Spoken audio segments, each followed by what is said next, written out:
Amém. Faz bem em nome de Jesus, irmãos. Quantos estão preparados para tomar uma paulada hoje?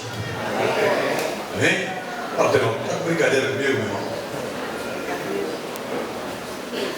Mas é sério, irmão. Tem coisas que a gente precisa apanhar para que a gente venha aprender. Desde manhã cedo, Deus me deu uma palavra assim, eu ministrei no culto de manhã cedo, falando sobre algumas coisas. Depois o que eu vou ministrar à noite? E eu comecei a me questionar, e eu confesso para vocês que eu não conseguia pregar nada, não conseguia trazer nada. Como é que o pastor vem para a igreja sem conseguir pregar nada, sem nenhuma mensagem? Fala, teu irmão, Deus é bom. E ela saiu quentinha agora do trono, por isso eu cheguei aqui agora, está ministrando ali atrás. Amém? Amém? Amém. Vamos lá então, está preparado? Amém. Deixa eu pegar o Caio. Caio, isso aqui não funciona. Vai acabar minha bateria. Minha não, né? Do negócio. Irmãos, abra a tua Bíblia. No livro de Efésios, eu trouxe essa mensagem hoje. Efésios capítulo 5, verso 17 e 20. Efésios capítulo 5, 17 ao 20. Deixa o dedão ali.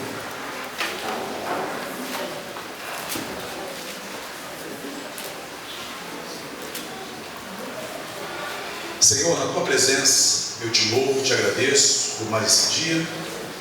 Pedimos a ti, Senhor Deus, que a tua graça, a tua paz, a tua misericórdia, o teu amor esteja sobre nós. Que possamos entender, compreender e degustar essa palavra de hoje. Porque nós sabemos, Pai, que o inimigo não fica satisfeito quando nós atacamos uma área a qual ele tem uma certa liberdade, que é a nossa família.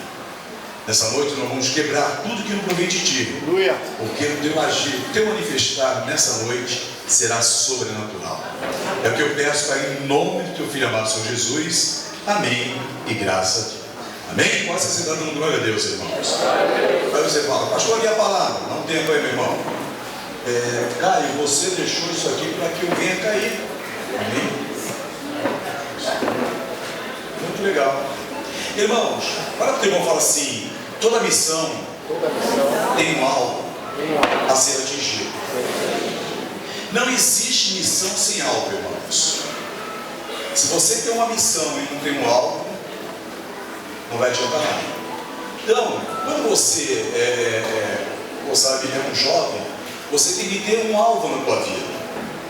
Seja ele qual for, você tem que ter um alvo. Eu quero ser um médico. Eu sou do tempo que todo mundo queria ser médico ou bombeiro. Não sei porquê. Qual vai ser a profissão? Quero ser bombeiro, ou quero ser um policial, ou quero ser médico. Então, hoje você pergunta para um jovem, o que você quer ser? E aí ele, não sei. Não tem um alvo, não tem um objetivo. E aí eu comecei a me questionar por que o jovem de hoje ele não tem objetivo. Sacode teu irmão um pouquinho, assim ele não dorme, fala assim, o culpado é você. O culpado somos nós. Porque na verdade, que legado nós vamos deixar para a nossa geração? Quem eu vou querer que assuma o meu lugar na casa de Deus? Talvez eu queira que seja meu filho, a minha filha, meu genro, minha nora, assim por diante. Mas será que eles entendem o chamado que Deus ele colocou na minha vida? Eu não queria ser pastor, eu nem gostava de crente. E aí Deus me converte. E aí eu comecei a ver que existe uma responsabilidade em eu deixar um legado verdadeiro na minha geração. E é isso que eu quero falar um pouco nessa noite aqui com os irmãos. Então nós precisamos entender o legado da autoridade. Olha para o irmão e fala assim, legado da autoridade. Talvez quando nós falamos em legado da autoridade, eu acredito que esse legado da autoridade é eu fazer ou eu criar um filho valente. Eu era um briguento, o meu filho também vai ser um briguento. E quando nós falamos em legado, Eu não estou me referindo a isso. E o que isso significa para a minha vida? Nós precisamos entender que o Senhor nos escolhe para iniciarmos um novo ciclo na nossa vida. Fala para o teu irmão, novo ciclo. Pastor, o que significa um novo ciclo? Eu não sei se todos aqui nasceram em berço cristão. Eu não nasci. Eu conheci a macumba, eu conheci o espiritismo, porque quando nós falamos em macumba não é espiritismo. Eu conheci o kardecismo, e assim eu fui me envolvendo com outras coisas mais, porque desde quando eu era pequenininho, minha mãe era portuguesa, e o que ela fazia? O português, para quem não sabe, ele é muito envolvido com o misticismo, porque ele é voltado para o catolicismo, e todo catolicismo existe o misticismo. E aí, ela não podia ouvir falar de alguém curava, que ela me pegava pelas mãos, ou criança, e me levava. E aí, quando eu comecei a me tornar com entendimento, eu falei, eu quero ser um espírita. Quantos estão entendendo? Quantos espíritas tem aqui? Todo macumbeiro. Libertação inteira. Mas aí, meu irmão, são coisas que foram legados, que foram deixados para nós. Só que aquilo, ele cauterizou na minha mente, e eu tentei colocar em prática, e não deu certo, e aí eu me converto, e eu digo que eu me torno lavado e redimido pelo sangue do Cordeiro, amém? Mas eu tenho uma consequência que veio daquilo que foi implantado ou imputado sobre a minha vida. Quantos estão entendendo? Amém? Vamos lá. Então, meu irmão, muitos de nós não viemos de berços evangélicos, e talvez até vivemos uma vida não tomando posse daquilo que nós temos como herança. Quantos têm herança de Deus aqui? Amém. E por que não tomamos posse? É muito mais fácil, irmãos, me perdoa que eu vou falar, às vezes eu tenho pena do capeta, sabia? Porque todo mundo coloca a culpa no capeta. Capeta ali, capeta lá. O capeta tem mais moral do que Deus muitas vezes, porque eu invoco mais o nome de Satanás do que o nome de Deus. Minhas finanças deu errado, culpado é o diabo. Ele pegou com o chifre dele, colocou na tinta da caneta lá e assinou o teu cheque que não tinha fundo. O diabo é culpado? Não. Teu limite de cheque especial é 2, 3, 4, 5 mil, você quer gastar 15. O diabo é culpado? Não. Você faz uma compra inadequada, dá errado, não consegue pagar, o diabo é culpado? Não. Quantos estão entendendo? Amém. Não adianta olhar assustado para mim. Eu falei que eu vou te machucar, meu irmão. Porque eu me machuquei aqui na sala. Porque antes de pregar para a igreja, eu prego para mim. E aí eu comecei a entender algumas coisas. E eu ministrei hoje de manhã. Eu quero ir naquele mesmo texto.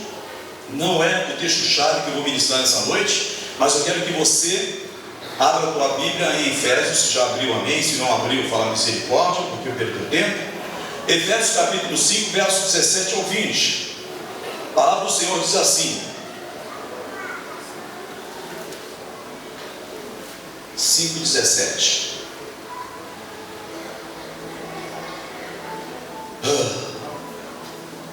Portanto, não sejam insensatos, mas procurem compreender qual é a vontade do Senhor. Fala para o teu irmão, vontade do Senhor. E no 18 diz: não se embriague com vinho, que leva à libertinagem, mas deixe-se o que? Se encher pelo Espírito. Fala para o teu irmão, cheio do Espírito. Falando entre si com salmos, hinos e cânticos espirituais, cantando, louvando de coração o Senhor, dando graças constantemente a Deus. Amém? Pai, por todas as coisas, em nome do nosso Senhor Jesus Cristo. Fala para o teu irmão, eu preciso deixar um legado. E aí no capítulo 4, foi o que eu ministrei hoje de manhã, no verso 17, eu quero falar bem rápido disso aqui, quando fala sobre procedimento. E eu ministrei hoje um pouco sobre o que é um procedimento na sua vida. Para que eu deixe um legado na minha geração, eu tenho que criar alguns procedimentos nas nossas vidas. Quantos estão entendendo? Diga amém. Olha o que diz: assim eu te digo, no Senhor insisto que não vivam mais como gentios, que vivem na inutilidade dos seus pensamentos. Eles estão obscurecidos no entendimento e separados da vida de Deus, por causa da ignorância em que estão devido ao endurecimento do coração. Até aqui, depois eu leio mais algumas coisas. Quando eu me converto, o meu coração ele vem totalmente endurecido, porque eu venho da macumbaria, da feitiçaria, da idolatria, seja lá o que eu venho. E aí eu venho para dentro da casa de Deus. Quando eu venho para a casa de Deus, a minha vida deveria ser o quê? Transformada. Repita comigo: transformada. Totalmente transformada. Mas eu não quero que ela seja totalmente transformada. Eu quero que ela seja transformada em partes. Fala para o teu irmão, em partes. Quando eu deixo a minha vida transformada em partes, eu não deixo um legado abençoado para a minha geração. Eu deixo um legado de maldição para a minha geração. Fala para o teu irmão, já vi que está pegando. O apóstolo Paulo, ele acaba de considerar a unidade desse texto e a maturidade alvos gêmeos para a igreja, a qual Deus gerou pela morte de Cristo. Quantos creem aqui que Cristo ele morreu por mim e por você? Amém. Entendemos isso? Amém. Fácil. Lição de pré-primário. A garotada lá está aprendendo na escolinha, lá com os professores. Preste atenção no que eu vou falar. Aquela geração vai ser diferente da tua geração. Vou repetir, amém? Falei em línguas, tem pessoas que não têm dom de interpretar, e eu vou traduzir aqui agora. Aquela geração vai ser diferente da sua geração. Amém? Porque você recebeu o legado dos teus pais, e agora elas vão receber o teu legado. Aleluia. Fala para o teu irmão, cara, tu parece um caminhão velho, hein, irmão? Pô, sabe quantos tem filho lá na classinha? Pô, levanta as mãos, em nome de Jesus. Levantar a mão é levantar a mão. Levantar a mão. Levanta a mão. Ô crente, eu estou dizendo que teu filho vai ser abençoado. Parece carro velho, cara. Você pega no plano. Eu creio. Só tem dois americanos aí, é isso? Os caras não têm direito de não entender, meu irmão, porque eu não falo inglês. Mas vocês têm direito de entender. Vocês estão entendendo, irmão?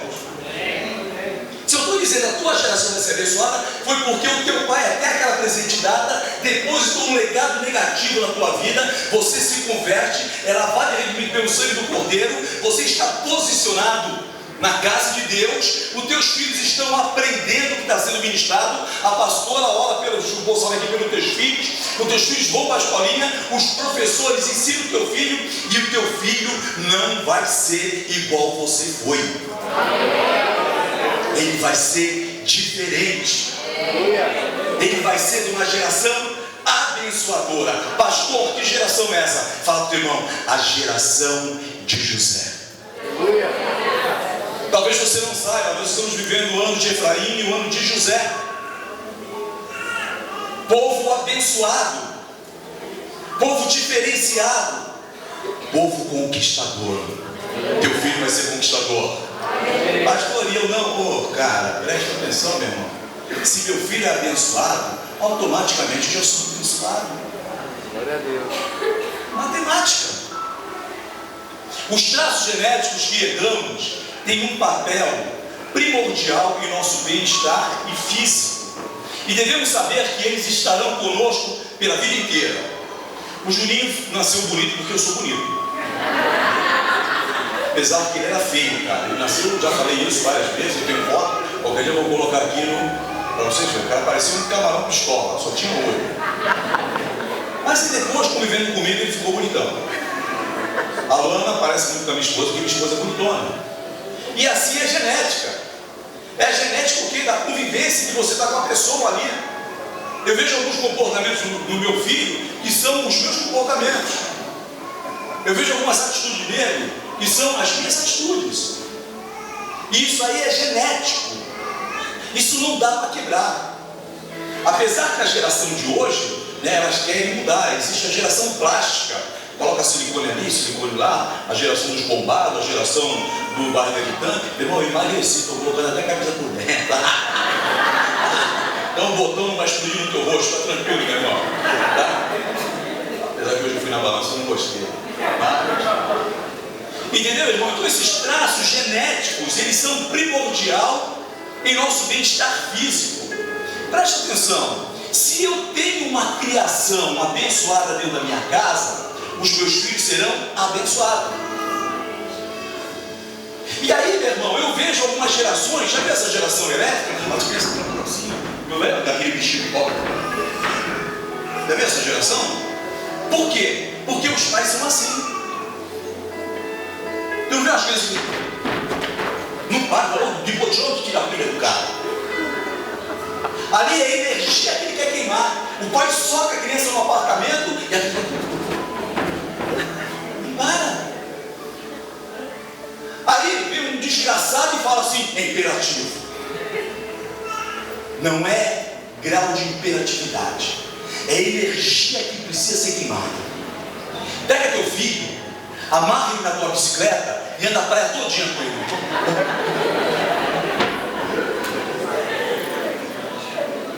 Vai chegar à noite, o cara vai dar um amor, cara. Vai dar uma bênção. Precisa queimar energia. Para que ele, né? Teu filho não é. Olha o teu irmão assim. A tua geração não é imperativa. A tua geração tem muita energia para ganhar esse planeta, meu irmão. Mas aí é imperativo, sabe o que é isso? Desculpa de pai me perdoa. Pai sem vergonha, cara de pau, descarado, que não quer queimar a energia do filho. Soca um instrumento chamado, tem tantos nomes que eu não sei hoje, iPad, iPod, é tudo, e o moleque fica um débil mental naquele troço, com cara de pateta.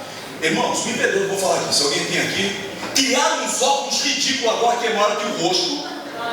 Não sei quem criou isso. Parece que é óculos para a testa, não é para o olho, né? Por quê? Aí criaram uma geração que eles chamam de... como é que é? É nerd, é isso? Para mim é nerd. Fala para o teu irmão, a tua geração tem um legado de bênção. E se tem legado de bênção, você vai conquistar o melhor dessa terra, meu irmão. Geração abençoada. Mas aí eu não entendo. Acho que o legado que foi deixado por papai e mamãe tem que reinar até a minha geração. E a Bíblia fala em 4 gerações. E cada geração tem 100 anos. E eu estou falando em 400 anos. Mas nós vamos ver um texto da Bíblia que fala que a bênção vai vir sobre a tua geração se você ensinar os mandamentos do teu filho por 1000 gerações. Sabe o que é 1000 geração? Sabe o que é 1000 geração? Ah, cara, é muita coisa. Multiplica 1000 por 100. Você vai ver qual o legado que você vai deixar. Quantos estão entendendo? Devemos entender que não temos como escolher nossos pais. Quantos escolheram seus pais aí? Ah, eu queria que meu pai fosse igual pastor. Cara, eu sou chato. Sou marrento. Eu brigo com o vento. Eu brigo com a chuva. Eu brigo com tudo. O único que eu não estou brigando ultimamente, apesar que eu fiquei sem falar com ele nos 2 dias, é o meu cachorro. Até o cachorro eu trato como se fosse gente. O que é, rapaz? A casa é minha, meu irmão. Então não queira ser meu filho. Pastor, não é? Não, sim, pastor é legal. Não, cara. Eu sou um ser humano, eu sou pessoa normal. Amém? Quem me conhece na intimidade sabe que eu sou mais ranzinza do que não sei o que. Então o que repercute em nossas vidas são os traços da fraqueza ou força que adquirimos no longo das nossas vidas. Então tudo que acontece contigo hoje são traços da tua genética que vem repercutindo no teu crescimento físico ou espiritual. Eu não estou falando agora da parte exterior, eu estou falando das consequências que muitas vezes você passa. Hoje eu estava conversando, estava conversando aqui com os irmãos, uma pessoa que conhecia meu pai, chegou a trabalhar com meu pai, e quando ele viu meu sobrenome, ele falou assim: poxa, mas você é filho do Oscar Mesquita? O senhor ele falou: cara, você deve ser muito bom, porque o teu pai era muito bom. Assim como ele poderia falar: pô, cara, teu pai não estava com nada, cara. Então eu adquiri aquilo do meu pai. Como que você, papai e mamãe, está sendo para gerar uma geração de abençoadinhos que estão lá na sala? Como que você está sendo? Como está sendo o teu comportamento? Como está sendo a tua atitude? Porque isso vai repercutir. Os traços de fraqueza ou força que adquirimos no longo da nossa vida e dos nossos ancestrais. Esse mesmo princípio mostra a verdade quando falamos de herança. Fala para o teu irmão: herança. Pastor, o que é herança? Quando fala-se em herança, nós pensamos em coisas boas. Mas fala para o teu irmão: nem toda herança é boa. Às vezes a mulher fala assim: eu sou doido que meu marido morra para que eu herda o que ele tem. Você vai herdar o passivo, o ativo e as falências. Quantos estão entendendo? Amém. Fala para o teu irmão: vou tomar mais pedrada. Amém? Vamos lá, meu irmão. Caio, isso aqui não está funcionando ainda, vai cair a bateria daqui a pouco. Sabe por quê? Tem um negócio chamado tomada e você não ligou na tomada. Tomada gera força, energia e não está ligado. Ó. Salva de palma para o palmo, meu irmão.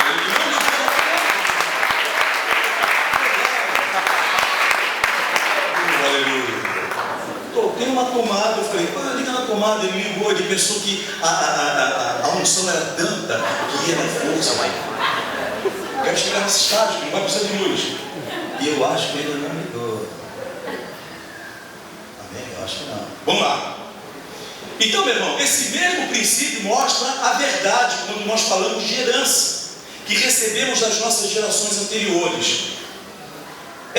Eu tinha uma probabilidade de ser espírita muito grande.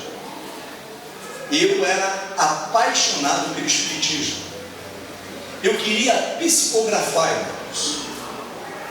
Eu queria ter um grau de mediunidade assim muito grande. Eu lia livros, eu lia um bocado de coisa, eu buscava, eu ia em centro. E acabei levando a minha esposa também para alguns. Porque minha esposa sempre foi sábia, nesse sentido, ela sempre esteve comigo. E depois ela conseguiu me trazer para a igreja. Mas a minha tendência era ser espírita. Eu gostava do espiritismo, porque eu não conhecia a verdade. Mas agora que eu conheci a verdade, eu consegui imputar na cabeça dos meus filhos que a verdade, ela existe. E se eu fosse espírita, a tendência deles também era ser voltado para o espiritismo. O Juninho já tem cara de pai de santo, pode ver, Então, irmãos, a tendência é você influenciar os teus filhos no teu comportamento, nas tuas atitudes, sejam boas ou sejam mais. E aí, se eu não me atentar a determinados tipos de detalhes, ter convicção daquilo que eu fui chamado, eu não deixo legado nenhum. Fala para o irmão: você precisa deixar legado. Seja uma herança espiritual ou emocional. Vocês já viram, às vezes a mãe ela é depressiva e a filha também ela é o quê? Depressiva. Às vezes o pai é um briguento, o filho é um briguento. E assim por diante, porque o que? São heranças espirituais que são deixadas e emocional. A mãe não curou, a filha não vai curar, a tendência da neta é não curar, da bisneta não curar e assim sucessivamente. Porque por quantas gerações? 4 gerações. Nós precisamos entender e compreender que nós precisamos quebrar esse código da genética. Vamos repetir? Quebrar o código genético. Porque a genética tem um código. Então nós precisamos quebrar esse código da genética. E de que forma que eu quebro esse código da genética, pastor? Fala para o irmão, é vivendo uma vida diferenciada e formando uma geração de conquistadores. Papai e mamãe, se você não tem autoridade de trazer o teu filho para a igreja, que é uma criança, eu vou falar uma coisa para você. Você está deixando um legado de derrotar. Porque o teu filho pequeno já está te dominando e você não está sentindo. E aí quando ele estiver maior, você não consegue trazê-lo mais para dentro da igreja.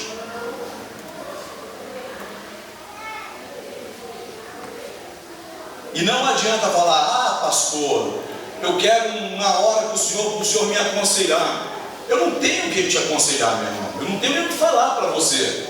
Porque talvez o que eu fale para você não vai gostar. Que a responsabilidade são dos pais. A minha responsabilidade como pastor é te ensinar a palavra de Deus. Agora o que vai acontecer na tua casa é responsabilidade sua.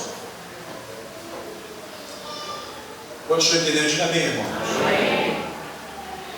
Êxodo capítulo 20, versos do 5 ao 6.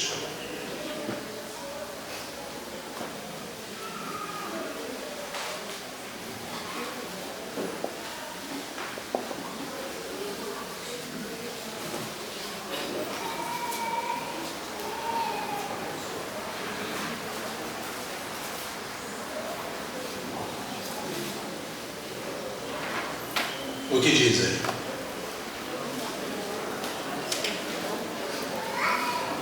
Não te encurvarás diante delas, nem as servirás, porque eu, o Senhor teu Deus, sou Deus o quê?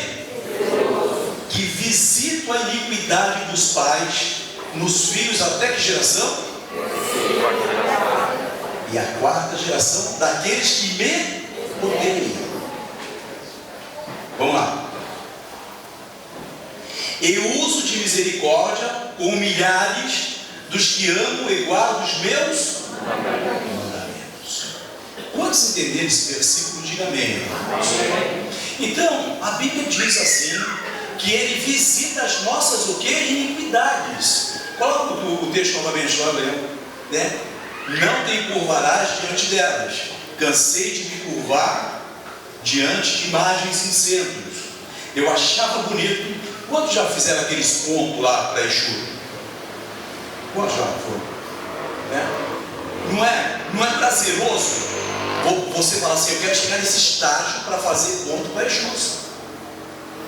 Então o negócio parece até hebraico que está escrito ali. Não é assim? Aí você vai, você bate a cabeça naquilo e aí todo mundo do centro olhando para você. Não te curvarás diante delas, e nem as servirás. Porque eu, o Senhor, o teu Deus, sou Deus zeloso, que visito a iniquidade dos pais dos filhos. Iniquidade dos pais, aonde? As minhas atitudes, os meus comportamentos repercutem de uma forma negativa ou positiva para os meus filhos. Até a 3ª e 4ª geração. Quando eu falo na 3ª e 4ª geração, pode ser que eu esteja amaldiçoando a minha geração com comportamentos errôneos. Fala para o teu irmão, comportamentos errôneos. E as crianças, elas observam de uma forma tremenda, meu irmão. Elas veem coisas que nós não observamos. Porque a criança, ela foca em determinadas coisas. Ela não está preocupada com conta, ela não tem marido, ela não tem esposa, ela não tem nada. Então, se ela foca naquilo, ela começa a ter aquilo como um grau de aprendizado para ela, seja certo ou errado. Então, as crianças, elas observam determinadas coisas que nós não conseguimos observar. E aí diz, na quarta geração daqueles que me odeiam. Fala assim, mas eu nunca odiei a Deus. Preste atenção, se eu não sirvo Deus, eu estou servindo quem? Se eu vivo uma vida de pecado, eu estou junto da bênção de Deus? Não, porque quando eu me aproximo de Deus, eu me afasto de Satanás. Quando eu me aproximo de Satanás, eu me afasto de Deus, porque a palavra de Deus diz assim, que as luzes não se dão com as trevas no final. É a mistura do azeite com a água, meu irmão. Não se misturam. São substâncias totalmente diferentes. Fala para o teu irmão assim, começa a parar de andar com algumas pessoas que não transgressam na tua vida. Porque isso vai repercutir na tua geração. Quantos estão entendendo? Verso 6 de novo, Leandro. Isso é o que? Ele usa de misericórdia com milhares que amam e guardam os seus mandamentos. Então, quando eu guardo os mandamentos de Deus, quando eu ensino o caminho que os meus filhos devem andar, a bênção virá sobre a vida deles. É assim, irmão. Então, existe uma responsabilidade muito grande sobre as nossas vidas. Caio, me perdoa de novo, tá? Não foi ligado na tomada.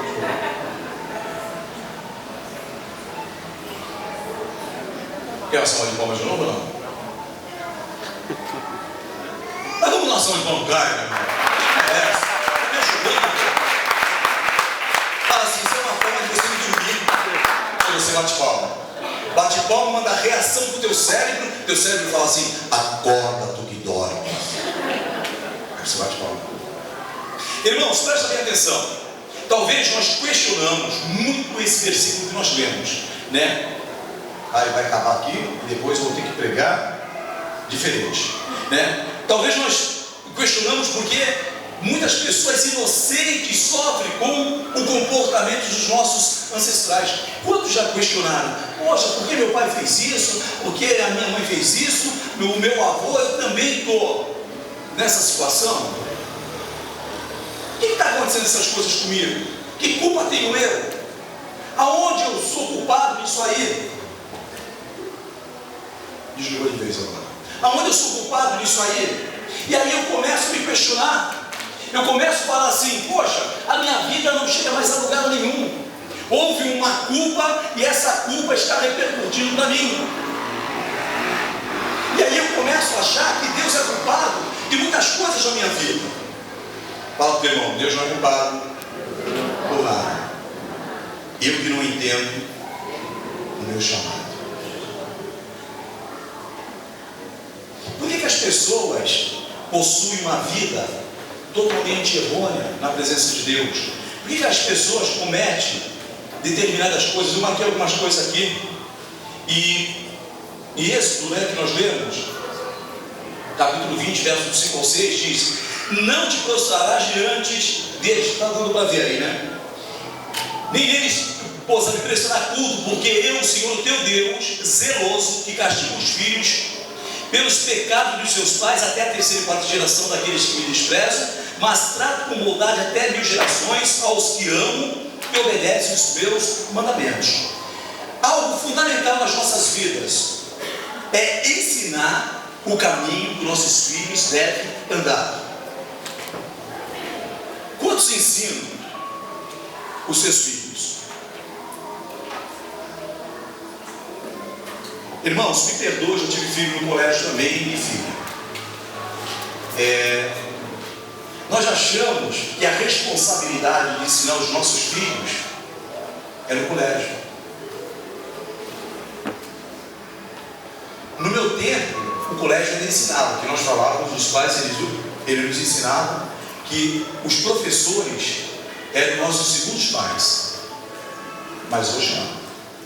Hoje existe lei dizendo que um aluno pode agredir um professor e ficar por isso mesmo, porque a lei ela protege. E aí me explica uma coisa: o teu filho não estuda só com crente, e teu filho tem comportamento com outras crianças. E aí vai acontecendo uma reação em cadeia dentro da tua casa, que você já não tem mais cunho com a tua família, com teus filhos, e teus filhos estudam com outras crianças, e vai acontecendo o quê? Fala teu irmão, maldição. E muitos pais, às vezes, o que eles fazem? Eu vou usar um subterfúgio, eu vou para a casa de Deus, porque lá eu vou ensinar o caminho que o meu filho deve andar. Amém? Mas aí, o teu filho vem para a igreja e você deixa o teu filho como se estivesse no colégio. Irmãos, me perdoa o que eu vou falar. Eu gosto de pedir, perdão em algumas atitudes que eu tenho, para as pessoas falar, o pastor tem uma mentalidade assim meio estranha. Para mim, pastor Mesquita, todas as crianças deveriam estar na igreja. Apesar que a Peniel tem essa visão de ensinar na classe, mas tem igrejas que não ensinam nem versículos, nem faz apelo. A nossa igreja, graças a Deus, que faz. Não sei se todas as igrejas nossas fazem isso, mas até onde eu conheço, uma boa parte delas fazem. Mas aí eu preciso ensinar o meu filho. Quantos frequentaram a igreja católica? Uma boa parte, a maioria. Vocês lembram daquelas que nós chamamos de beata na igreja católica? Que não deixavam você colocar o pezinho no banco da igreja? Elas eram as diaconisas da igreja. E quando você fazia um barulho, psss, e a tua mãe dava um beliscão santo, você nem respirava. E aí quando você tinha 12 a 13 anos de idade, a tua mãe falava assim: você vai ser obrigado a fazer a comunhão. E você não ia, você ia. Com 15 anos você ia ser crismado. Aí você ia. O Janja, cadê o Janja? Você vestia de anjo, irmão. Você vestia de anjo. Imagina o tamanho do anjo, cara. E aí você vai para a crisma. E você também ia. E aí você vivendo uma vida toda torta, toda avacalhada, você, a moça, mesmo que depois já teve vários tipos de relações, quer se casar na igreja onde? Católica, porque a igreja católica, não tem nada contra os católicos, vai, irmão? A igreja católica é bonita. Eu lembro que o meu irmão se casou lá que tem até teto de ouro, irmãos. Coisa bonita. Aí a moça quer casar na igreja católica de roupa branca, porque aquilo representa a virgindade dela. E aí existe aquela festa, existe todo o processo, porque houve um legado da sua família. Quantos estão entendendo, irmãos? E aí depois o casamento se destrói, porque aquilo foi tudo o quê? Uma festa. Fala para o teu irmão: o Senhor não vive de festa, o Senhor ele vive de realidade, porque a maioria das festas são uma mentira. A maioria das festas é uma hipocrisia. Gasta-se uma fortuna com cabelo, maquiagem, e depois, aquelas 4 horas, finaliza aquilo e cai na realidade. Agora, quando você está na casa de Deus, as coisas são diferentes. Quantos estão entendendo? Porque você deixou um legado. Fala para o teu irmão, legado. Gênesis capítulo 12, versos 10 ao 13, eu não vou ler, mas é um texto conhecido. começa com a mentira de um homem chamado Abrão. Mentira. O Leandro colocou? Então vamos ler. Ora, havia fome naquela terra. Abrão, pois, desceu ao Egito para peregrinar ali, porquanto era grande a fome na terra. Amém? Então ele está dizendo, vai no 11, quando ele estava prestes a entrar no Egito, disse a Saraí, sua mulher: ora, bem sei que és mulher formosa à vista. 12. E acontecerá que quando os egípcios te virem, dirão: esta mulher dele, esta é a mulher dele, e me matarão a mim, mas a ti te guardarão em vida. 13, para finalizar. 13.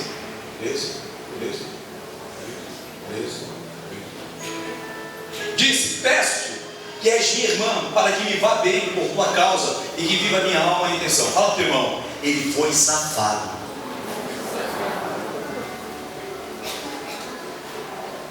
Tem pastor que fala, o pastor Jesus, ele fala para mim, eu chamo de safado, pastor, safado. Porque safado é a pior categoria do cara que não tem caráter. Sabe o que ele fez? Ele deu a mulher dele. Pilantra, meu irmão. Deus deu uma mensagem para ele. Ele recebeu aquela mensagem de Deus. Havia uma promessa sobre a vida dele. Ele traz a família dele. Ele tem tudo na vida dele e comete esse erro. Fala para o irmão: erro. Aí depois, em Gênesis capítulo 12, 17 ao 20, põe lá, o 17. Aquele já mente dizendo que Saraí era sua irmã. Aí vai para o 17, olha o que ele diz: feriu, porém, o Senhor a Faraó e a sua casa com grandes pragas por causa de Saraí, mulher de Abrão. Fala assim: o meu comportamento errôneo mata pessoas. Atitudes que nós tomamos pode abençoar pessoas ou pode matar pessoas. Eu, como pastor, eu posso matar muitas pessoas aqui dentro da igreja. Eu lembro de um pastor na faculdade de teologia. Ele fez um comentário que me marcou até hoje, quando ele diz: todo pastor deveria, no término da faculdade, fazer um juramento, como se fosse médico, que ele não mataria pessoas. Um dos maiores assassinos que existe dentro da igreja se chama-se pastor, porque eu mato a pessoa espiritualmente falando. Quantos estão entendendo? E quando ele falou isso, eu falei: meu amigo, é muito sério o que você está falando. Ele falou: pastor, é muito sério mesmo, porque na verdade o que nós ministramos é o que passa a ser a verdade. Então, assim como eu posso edificar a tua vida, eu posso matá-lo espiritualmente.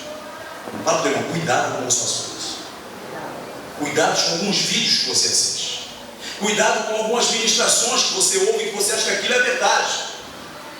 Irmãos, quando eu não tinha mais capacidade de pregar para você, eu sou homem o suficiente para chegar no meu ministério e falar assim: eu não tenho mais capacidade de falar a verdade, eu estou indo embora. Quantos estão entendendo, irmãos? Gênesis capítulo 12, versos 17 ao 20. 18. Então chamou Faraó a Abrão e disse: que és tu fizestes? Por que não me disseste que ela era tua mulher? 19. Porque 19, minha irmã, né? Ele diz: sabe de maneira que a tomei para ser a minha mulher. Agora, pois, eis aqui tua mulher, toma e vai-te. Fala o teu nome, 19. Abraão mente ao Senhor e ele entra num concerto. E vai Abraão, comete outra mentira. Talvez você fale: mas o que tem a ver o que o pastor começou a ministrar? Fala para o teu irmão: estou falando de legado. Legado, meu irmão. Gênesis capítulo 20, verso 1 ao 7. Bem rápido, por favor.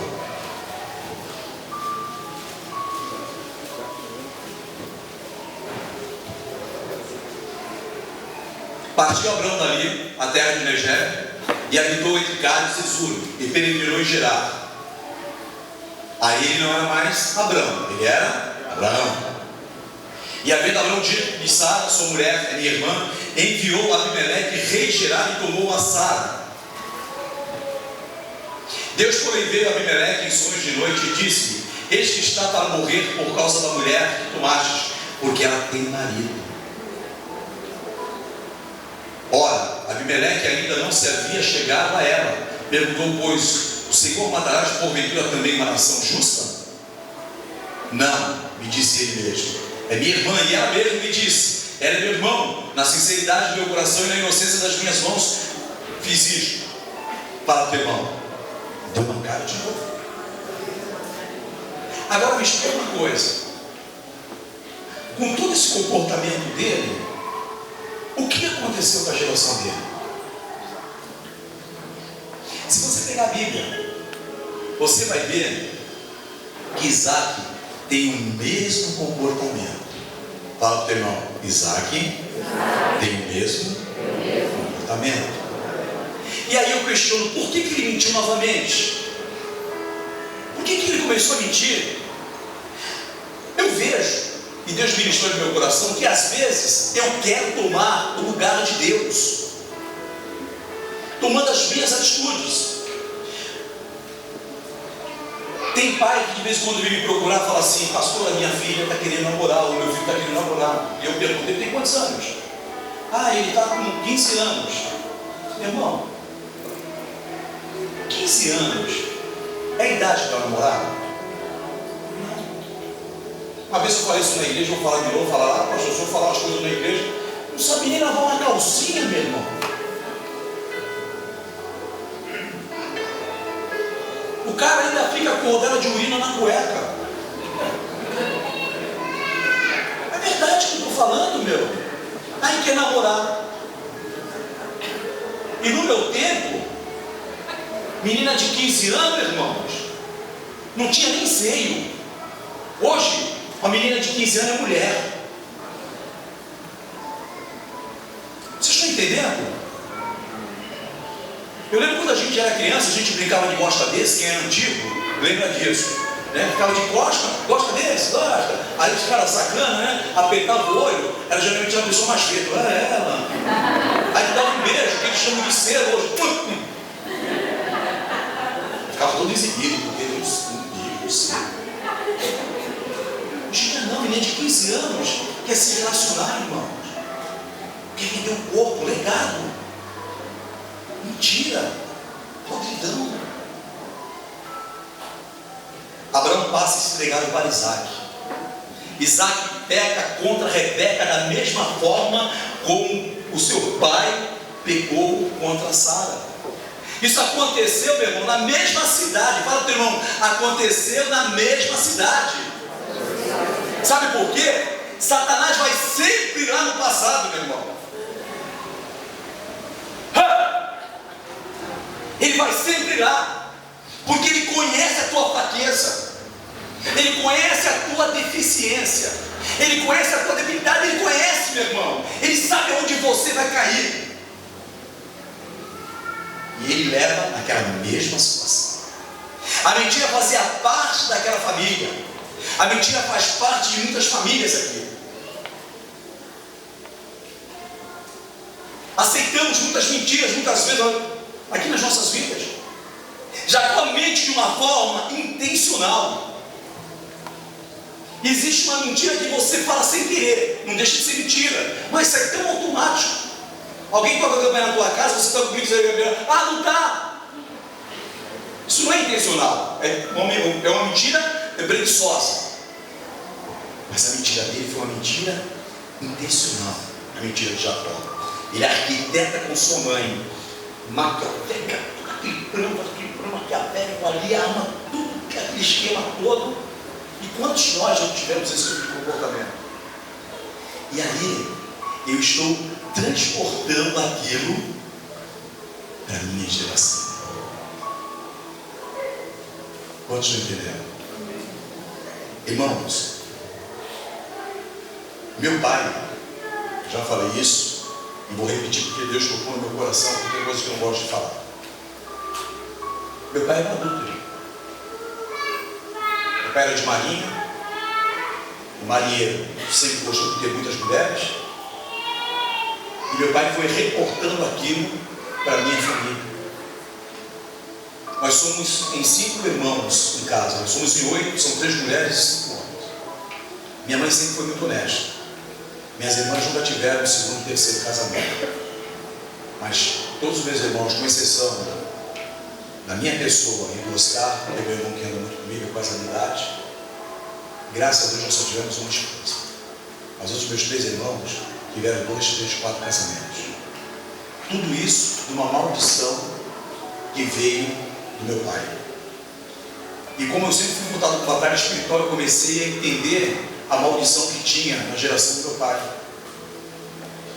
Minha avó era árabe, minha avó era muito ruim, e meu avô tinha um poder aquisitivo muito grande. E sabe quem era meu avô? Meu avô era um cara que mandava, tinha escravos, tinha tudo, tinha muito dinheiro, tinha muita posse. E meu avô começou a se relacionar com a empregada dele, que se chama Olívia. Hoje eu tenho até uma irmã, uma sobrinha chamada Olívia. Ela era governanta da casa, ela era tipo babá do meu pai. E aí ele começou a se relacionar com ela. Aí sabe o que fez a minha avó? Deu um tiro de espingarda no meu avô, não pegou. E meu avô sacou a pistola, deu outro tiro nela, também não pegou. E aí minha avó foi embora e falou assim: a partir de hoje eu não quero saber mais de jogo na minha vida. Minha avó foi embora para São Paulo na época. E ficou o meu pai e uma tia chamada Islasvini, é até difícil falar o nome dela. E aí ele teve a vida dele. Depois o meu pai teve, o meu avô, ele teve filhos com essa outra mulher, que foi uma segunda avó, vamos falar assim. E aquilo era uma maldição, porque o meu avô já tinha tido essa história. E depois eu fiquei sabendo que o meu bisavô também tinha essa história. Legados que foram ficando. Mas essa maldição foi quebrada na minha geração, em nome de Jesus. Então eu me posicionei. Eu comecei a entender. Eu comecei a compreender que quando eu sou abençoado, a minha geração é abençoada. Vocês estão entendendo, irmãos? Amém? Então a mentira fazia parte daquela família. Jacó mente de uma forma intencional. Olha que interessante. Quando seu pai pergunta novamente: você é mesmo meu filho? E Saul, ele responde: sou. Ele poderia ficar quieto, mas o que ele diz? Sou. Ele afirma uma mentira, e aí ele passa aquele legado para quem? Os seus filhos. O comportamento de Abraão repercute em seus filhos, seu neto e seus bisnetos. Mas existiu o 11º, fala para o teu irmão, 11º, chamado José, que veio para quebrar o ciclo daquela maldição. Levanta a tua mão direita, fala assim: eu fui chamado para quebrar todo ciclo de maldição na minha família.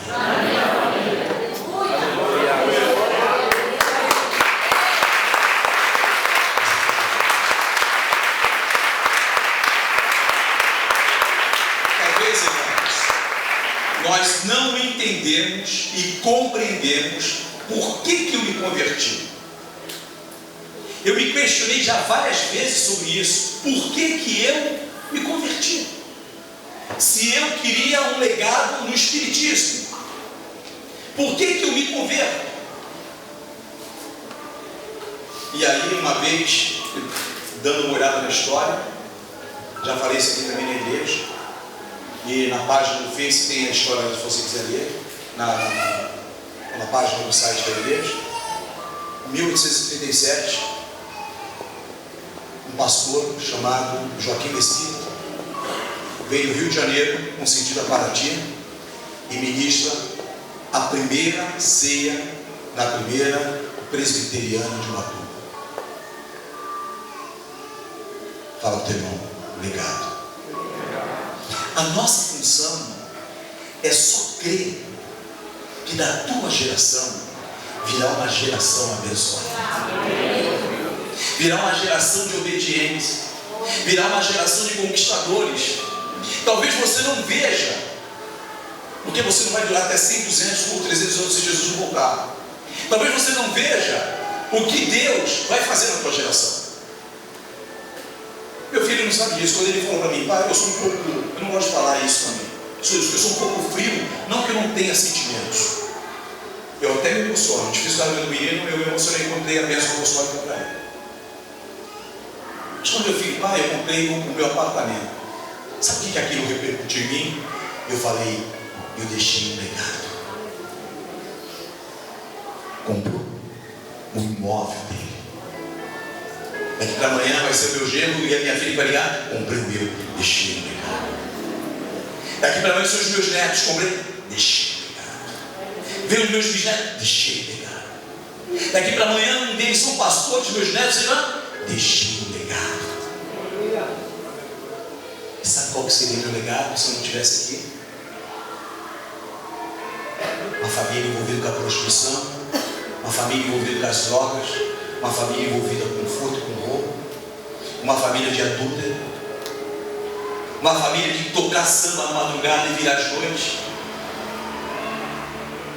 Mas graças a Deus, que quando Deus ele chama pelo teu nome. É por isso que você está aqui, meu irmão. Porque Deus ele te chama pelo teu nome. José, na verdade, ele recusa a ficar preso ao passado. Eu quero que você repita comigo. Eu preciso recusar a ficar preso ao passado.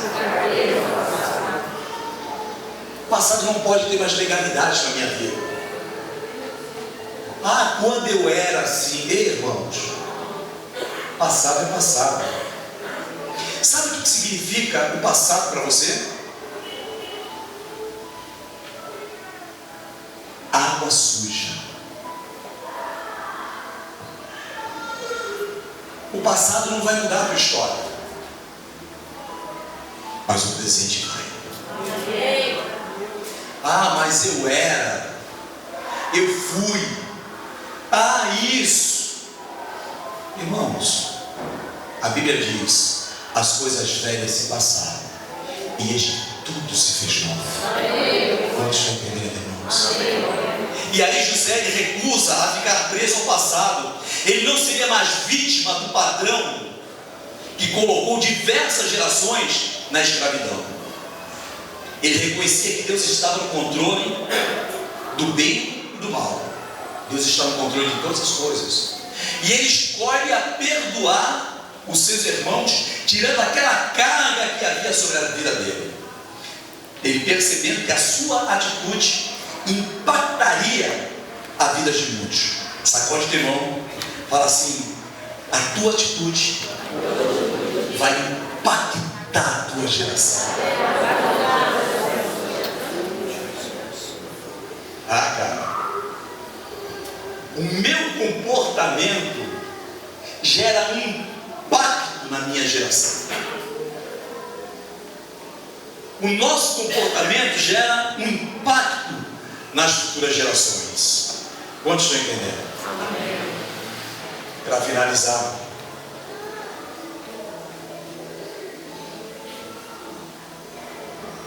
a Bíblia fala assim, eu não vou passar aqui,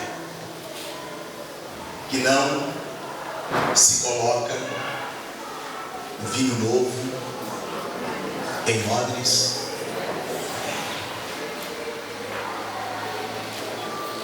O Senhor só vai te dar um novo quando você se livrar do velho. O Senhor só vai mudar a tua história e vai começar a escrever uma nova história se eu detonar, destruir aquilo que fazia parte do meu passado. Pastor, mas como é que eu vou apagar o meu passado? Eu apago o passado não lembrando mais dele.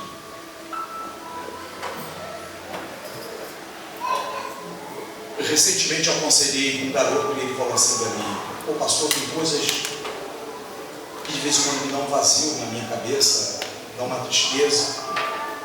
E eu comecei a conversar com ele e falei, mas por que vem essa tristeza sobre a tua vida? Ele falou, eu não sei. Eu não sei porque de vez em quando me dá um vazio.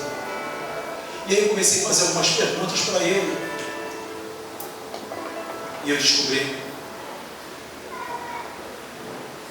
traumas que existem na infância.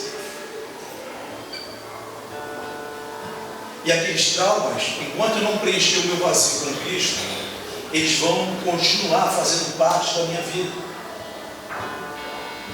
Porque não adianta o Senhor me dar um vinho novo se eu estou com os olhos velhos nas mãos. A minha tendência, se eu recebo vinho novo, é depositar aqueles olhos que eu tenho velhos. E o que significa esses olhos velhos? É o meu passado que eu não me libertei. São coisas que me marcam, às vezes um namorado, uma namorada, às vezes um relacionamento errôneo que você teve, e aquilo vai te trazendo, volte-me à tona. E por que traz à tona?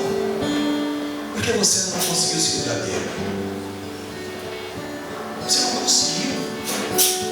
Aquilo para você ainda é muito importante. Eu não sei se eu vi, que eu não assisto novela, porque eu nem entendo, mas eu vi não sei se eu vi uma cena, alguém, ou sabe, comentou comigo essa última novela que acabou, não sei se acabou, acho que acabou essa novela, disse que tinha um artista que tinha uma marca no rosto. E a esposa dele, que parece que falou, eu não sei se foi não Ball, isso aí, eu não lembro mesmo. Disse que ela falou assim: tira essa marca, porque essa marca representa o teu passado. Fala teu irmão, se livra das marcas. Enquanto eu deixei essas marcas falar alto comigo, enquanto eu deixei essas marcas tomar conta da minha vida, o Senhor não vai derramar o vinho novo.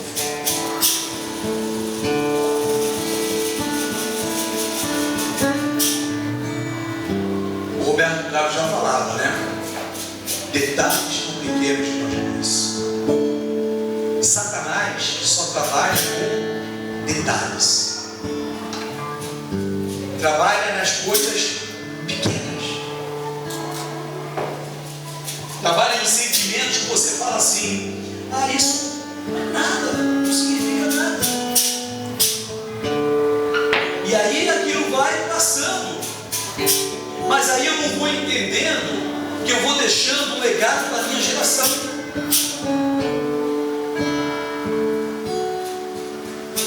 Eu conheci uma família que todos eles tinham uma índole negativa. Todos eles. É uma das famílias mais briguentas que tinha na rua. E aquela família tinha uma mentora. Ela que, sabe aquela galinha velha que abre as asas para formar os escutinhos? Era ela. Os netos encapetados, os filhos encapetados.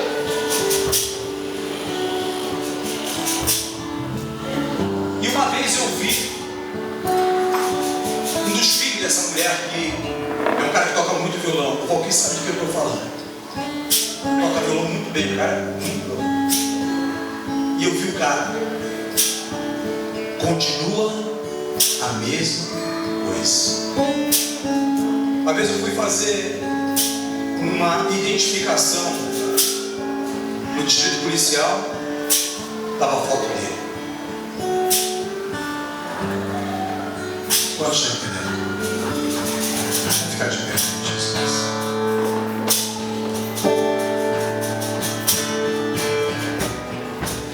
Legado que eu vou deixar para a minha geração? O que eu vou fazer para a minha geração? Lucas 5,38 que nós falamos. Mas o vinho novo não deve deitar-se em odres. Ou melhor, novo deve deitar-se em odres novos. E ambos, juntamente, se o quê? Conservarão. Pastor, mas eu não posso colocar o vinho novo em odres velhos? Não. Odres era uma bolsa de couro. O couro ele resseca. E o vinho ferventa. E a tendência dele é estourar aquela bolsa. Eu vou trazer para a atualidade. Se você não se livrar do teu passado, e eu ministrar tudo que eu ministro, vai haver um confronto tão grande na tua vida, que a sua tendência é se desviar da casa de Deus. É por isso que uma boa parte dos filhos dos evangélicos, eu estava falando de uma passagem sobre isso, 70% é o histórico. Vive no caso. 70% vive no caso.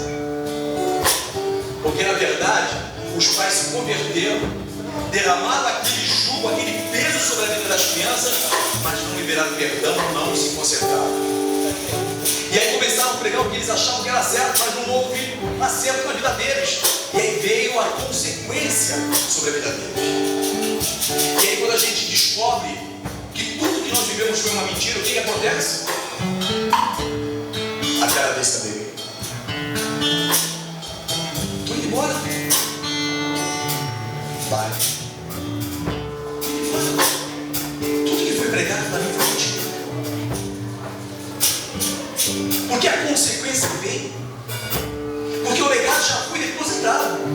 Isso começou desde o Abraão lá, perdão. Quantos estão entendendo?